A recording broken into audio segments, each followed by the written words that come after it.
So, master, meron tayong dito par. So, meron tayong problema dito ngayon. So, dalawang error. No, master, so ipapakita ko lang sa inyo to confirm kung ano talaga yung ibig sabihin ng mga error na to. So, ito mga master, 04 error ng carrier. Tapos yung isa is OD. So, ano ba ibig sabihin nito? Yung mga ganitong error. Pagka ganitong error master, pagka 0D error, it means, ang ibig sabihin niya nasa outdoor sensor.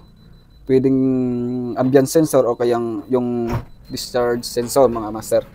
So, ito, yung 04 error, ang ibig sabihin niyan, dito mismo yan sa kanyang room temperature sensor or either yung tube sensor, no? Yung parang anti-press. So, yun yung mga error niyan, master. So, ang kailangan natin dito sa 04 error is nasa loob.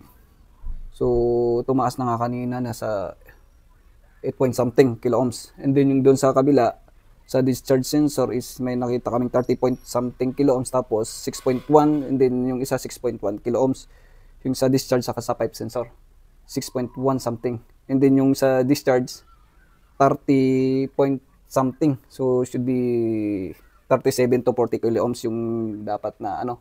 So, ito, so siguro mga 6 something or 6.5 or something. So, ito kasi na-detect namin yung dalawang sensor dito, 8 point. So, mas mataas. So, yun lang mga master.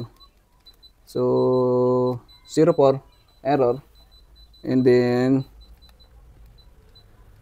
yung OD, 0D error. So, dalawang error yan, master. So, yun lang, master. So, kailangan natin orderan muna ng sensor. Indoor, saka outdoor. So, yun. Hanggang dito na lang mga master. Ingat po kayo lagi.